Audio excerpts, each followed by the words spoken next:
दोस्तों नमस्कार। स्वागत है आप सभी का एक बार फिर से। अगर आप अपनी लाइफ में कुछ नया सीखना चाहते हैं तो चैनल को सब्सक्राइब जरूर करिएगा। दोस्तों ये वीडियो एक बार अपने फायदे के लिए जरूर देखना। ये वीडियो देखने के बाद आपको समझ में आ जाएगा कि वास्तव में धनतेरस या दीपावली पर कौन से वृक्षों को छूने से हमारी गरीबी मिटती है। दोस्तों आज के इस वीडियो में मैं आपको 3 ऐसे वृक्षों के बारे में बताऊंगा। 3 में से कोई भी एक वृक्ष को आप छू लेते हैं तो तत्काल आपकी गरीबी मिट जाएगी। इसमें आपको एक भोग भी चढ़ा करके आना है।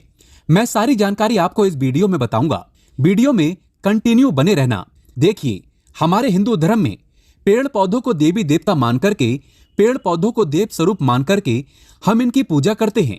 पर साइंस भी कहते हैं कि पेड़ पौधे मनुष्य को फ्री में प्राणवायु प्रदान करते हैं।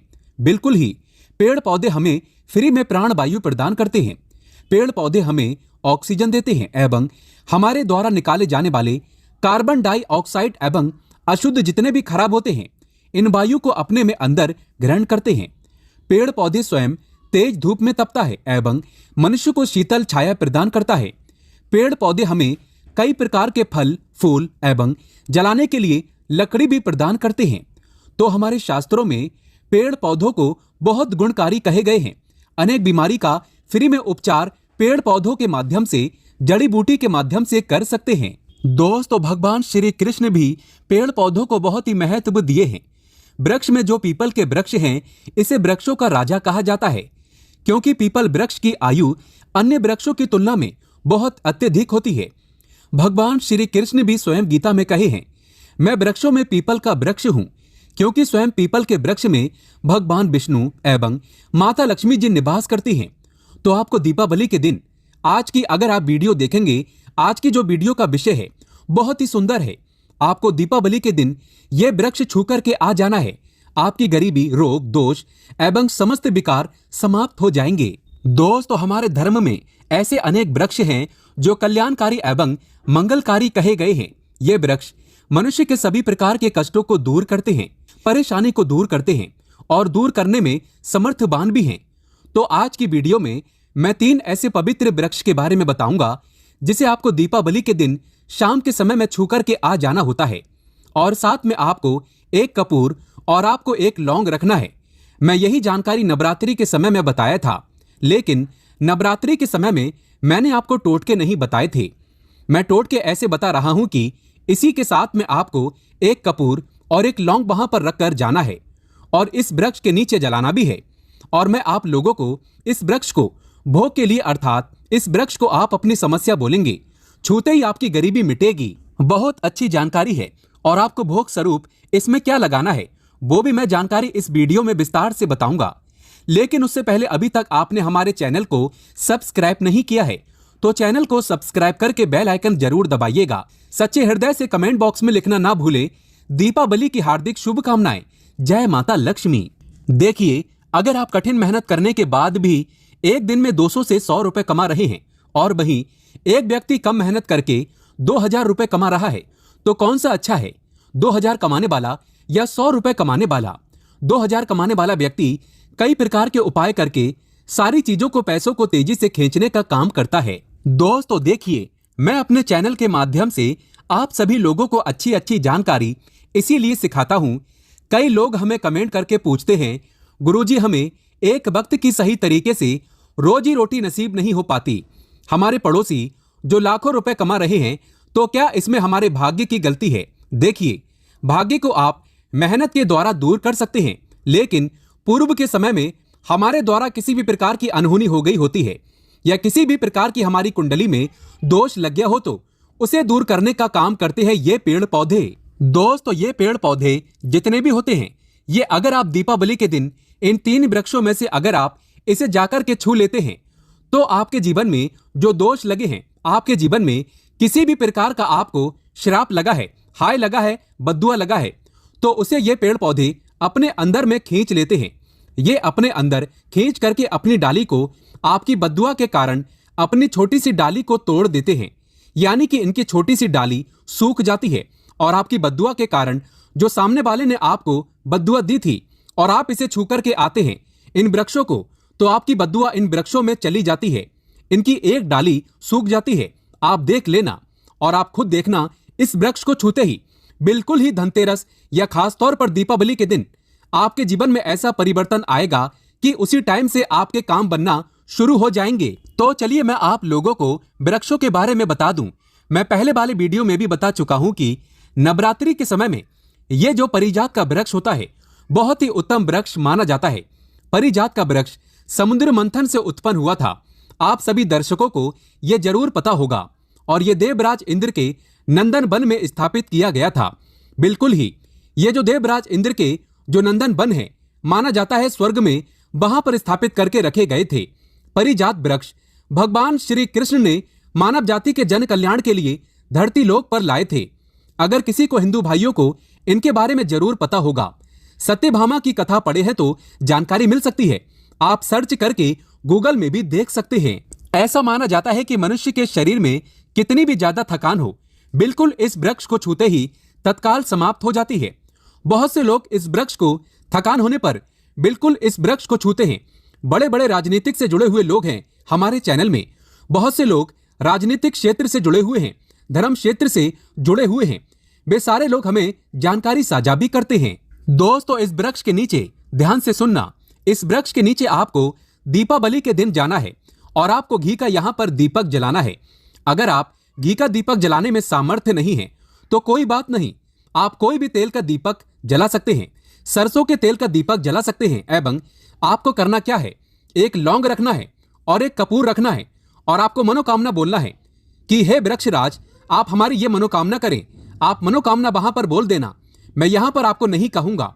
और इस वृक्ष को आपको छूना है और छूने के बाद इस वृक्ष को, परिजात के वृक्ष को मक्खन का भोग लगाना है।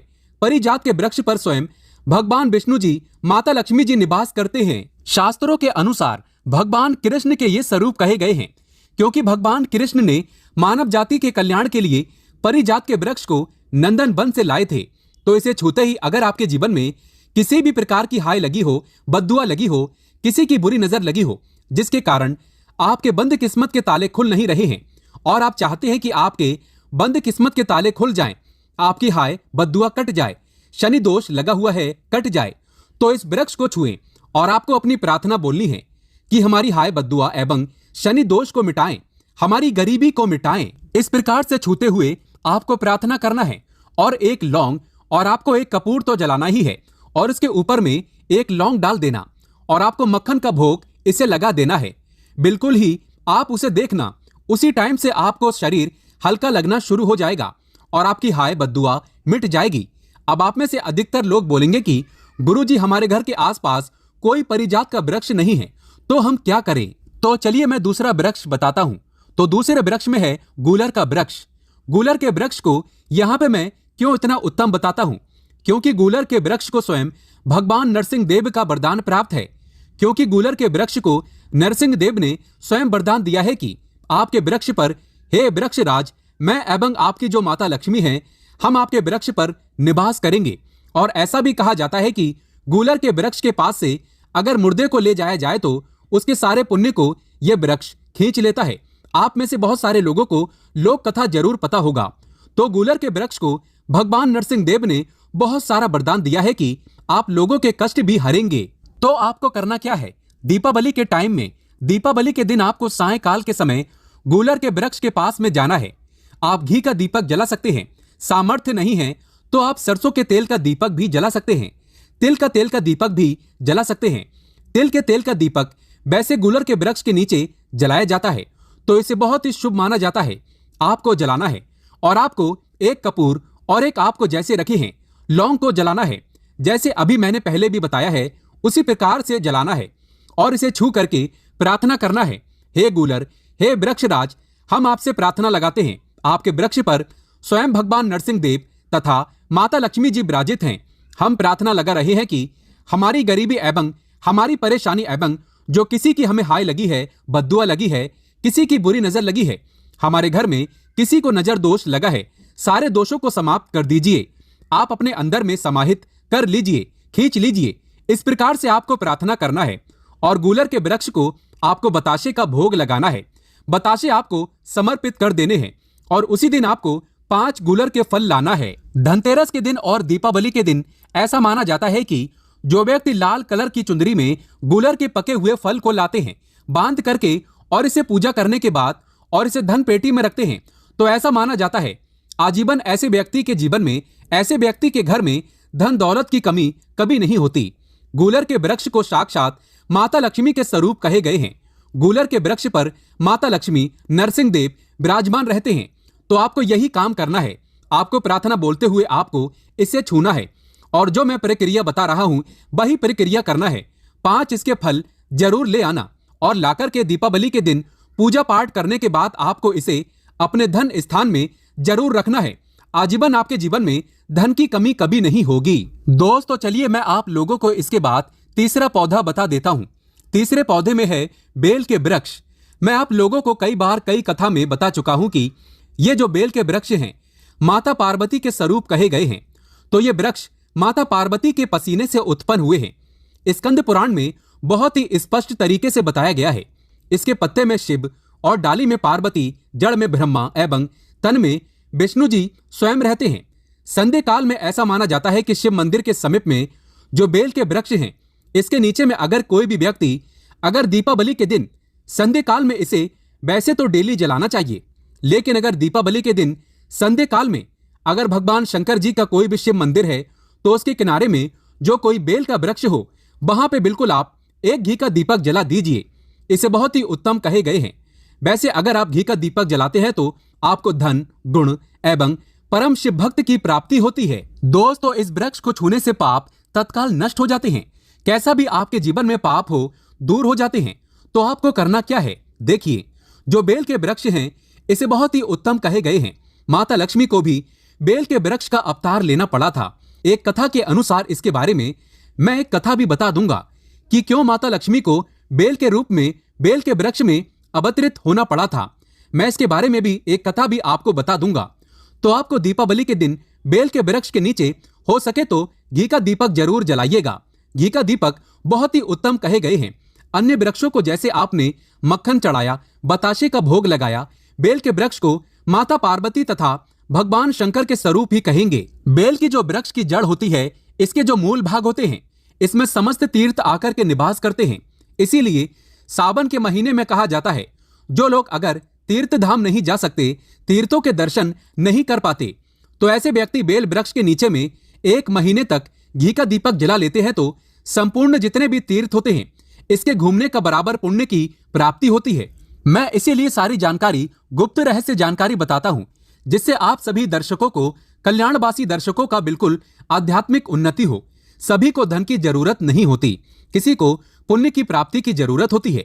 कोई आध्यात्मिक उन्नति करना चाहते हैं, इसीलिए इस प्रकार के छोटे छोटे गुण भरे रहस्य जानकारी वीडियो बता देता हूं। दोस्तों अब करना क्या है, दीपावली के दिन इस वृक्ष को छूना है। माता पार्वती से प्रार्थना लगाना है कि हे माता पार्वती, आप ही शक्ति स्वरूपा है, लक्ष्मी है, धन की देवी है, आप ही संसार को चलाने वाली देवी है। इस प्रकार से प्रार्थना करते हुए इस वृक्ष को छूना है और बोलना है मेरी गरीबी मिटाएं माता, मेरी निर्धनता को मिटाएं, मेरे जीवन में चल रही परेशानियां, सारी परेशानियां को दूर करें। इस प्रकार प्रार्थना करते हुए आपको एक कपूर और एक लौंग को भी जला देना है और एक काम जरूर करना है। जलाने के बाद इस वृक्ष को आपको बोलना है कि मैं भोग स्वरूप आपको धतूरे के पत्ते एवं धतूरे के फल समर्पित करूं, आप स्वीकार करें। दोस्तों इस वृक्ष के जड़ के नीचे में भी आपको धतूरे के फल एवं पुष्प हैं तो पुष्प भी रख सकते हैं, फिर पत्ते रख दीजिए और अब वृक्ष आपको छूना है, प्रार्थना करते हुए कि हमारी गरीबी मिटाएं, हमारी निर्धनता मिटाएं, बिल्कुल ही आपके जीवन में कभी गरीबी नहीं आएगी। और एक प्रार्थना जरूर करना है, किसी की हाय लग गई हो, बद्दुआ लग गई हो, किसी का दोष लगा हो जिसके कारण हमारी आध्यात्मिक उन्नति नहीं हो पा रही हो, तो आप जो है हाय बद्दुआ एवं किसी का दोष लगा हो उसे तुरंत दूर करें। शनि राहु केतु का अगर दुष्ट प्रभाव लग रहा हो, नवग्रहों में से कोई नवग्रह हमें पीड़ित कर रहा हो, या फिर किसी भी हमारे पूर्वजों द्वारा किसी भी प्रकार का हमें पितृदोष लगा हो, क्योंकि पितृदोष लगने के कारण व्यक्ति की आत्मिक उन्नति भी नहीं हो पाती, तो आप बोलना कि समस्त प्रकार के दोषों को आप दूर करें, अपने अंदर में खींच लीजिए और आप हमें दोष मुक्त कर दीजिए। तो इस प्रकार से आपको यह प्रार्थना करना है और एक काम आपको जरूर करना चाहिए। आपको दीपावली के दिन धर्म शास्त्रों में कहे गए हैं, बहुत सारे लोग भी बताते हैं, हमारे गुरु जी भी कहा करते थे, दीपावली के दिन अगर बेल की वृक्ष की जड़ में मिश्रित युक्त मिश्री आती है खड़ी खड़ी, आप सभी दर्शकों को जरूर पता होगा, शक्कर टाइप की होती है, तो आपको मिश्री डाला हुआ दूध अगर आप इनकी जड़ में डालते हैं तो ऐसा कहा गया है कि ऐसा व्यक्ति कभी निर्धन नहीं होते। ऐसे व्यक्ति के जीवन से किसी भी प्रकार से अगर लक्ष्मी रुष्ट हो चुकी हो, रुष्ट दूर हो जाते हैं। ऐसे व्यक्ति पर मां लक्ष्मी भी प्रसन्न होती है। ऐसे व्यक्ति के जीवन में धन का अभाव नहीं होता। ऐसे व्यक्ति फिर निरोग रहते हैं, निरोग काया प्राप्त होते हैं। आप चाहते हैं तो यही क्रिया नीम के वृक्ष पर भी कर सकते हैं।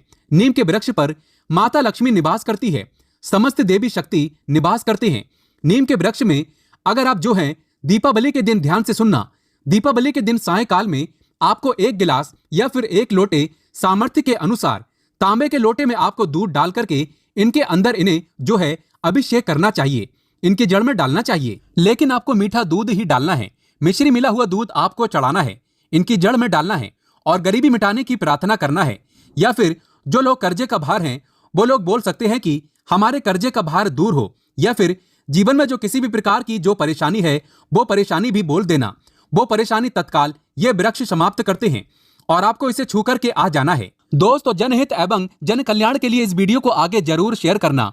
हो सकता है आपका एक शेयर किसी की जिंदगी को बर्बाद होने से बचा सके। और कमेंट बॉक्स में सच्चे हृदय से लिखना ना भूलें, जय माता लक्ष्मी। माता रानी आपकी सभी इच्छा अवश्य पूर्ण करेंगी।